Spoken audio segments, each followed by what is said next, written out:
Hey there. This is my 5th video blog, and today is April 23rd, and it's been a month since my last update, so I apologize for taking so long.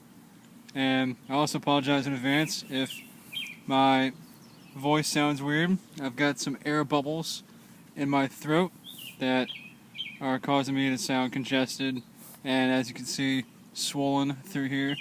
That's due to the air bubbles I have and also the amount of steroids that I'm on. So as you can see, my face and throat, I got some swelling a bit. Not a big deal, but just one of the side effects from the treatment that I'm getting. So that's why I look the way I do right now. But right now, I'm outside sitting on my property, reading my book and enjoying the weather. There's been a lot that's happened in the last month or so. I think my last update was on March 15th. Since then, I've had a lot of visits to the hospital, just dealing with some side issues. One of those issues was the blackouts that I was having, that I think I mentioned in the last update. I think we had one more of those, which I had to take an ambulance to the hospital for. Everything was fine after a while, but the reason why I had the blackout is because they dropped me off too quickly from my steroid dosage. We usually leave the hospital on a pretty high dosage of steroids, and they want to try to taper me off to see if my body can handle it, and the jump was too big, and my body did not react well, so had a bit of a blackout, had to go back to the hospital, get that taken care of. Haven't had anything since, so that's good.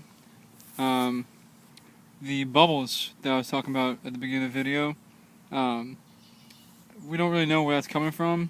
It started off as being a pretty big concern just because they can be dangerous, but they have not expanded or anything. Right now they're just kind of like in my upper chest, like up in here, and my throat. It feels really weird. It's like a Rice Krispie type feeling, like when you push on your skin. It's got a bunch of crackling and just weird feeling to it, and as you can see, just like the swelling in my neck and face. But it'll go down, from what I was told, in a few months. And it'll eventually just absorb itself into my body. But it is a weird feeling right now, so I had to go to the hospital for that as well. And my most recent visit to the hospital was, I think about a couple weeks ago. I had just finished up my 3rd round of chemo, and what happens pretty commonly is what's called a neutropenic fever, where my white cell blood count will drop significantly enough from the chemo, basically doing its work, and give me a slight fever. I was at like 97 degrees one night, jumped up to about 99, and then eventually 100.5. And that's like the tipping point for having a neutropenic fever, and having that may indicate that I have an infection. So we don't want an infection when my white blood cell count is low, because that could be potentially dangerous.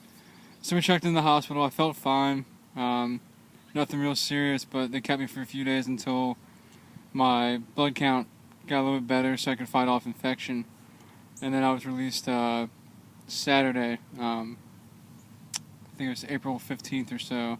It was the William & Mary Homecoming, or alumni weekend, which I was hoping to go to, but I was in the hospital. So those were my hospital visits. Right now I'm feeling fine. Just I've been working out. Well, not really working out, but walking about and trying to regain some strength in order to get ready for my next round of chemo on this upcoming Monday, the 30th.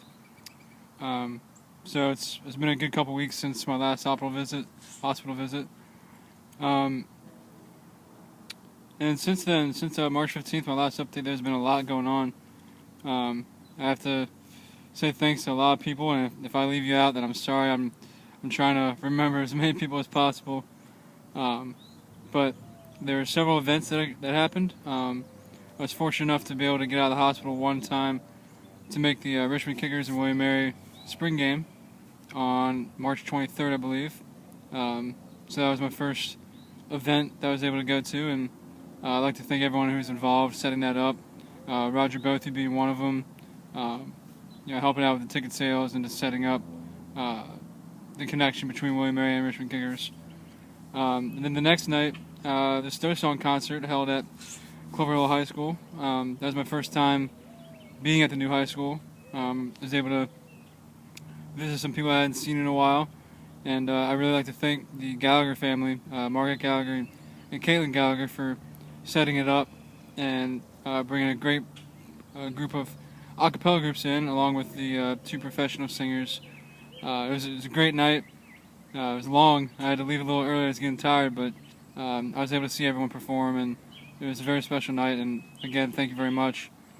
Going on from that, I'd also like to thank Laura Bush and Chris Harmon down at Old Dominion University, along with Lambda Fraternity. They set up a kickball tournament this past weekend, along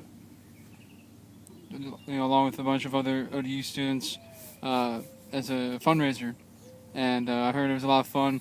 My brother was able to make it, but I was not able to be there, obviously, but I heard it was a lot of fun, and people had a good time, so thank you for that. Going on, also like to thank the Greenleaf and Mike Denuzzo for setting up Mug Night on Thursday nights down at William & Mary. I haven't seen the mug personally yet, but there are Greenleaf mugs that are being sold as a fundraiser every Thursday night there.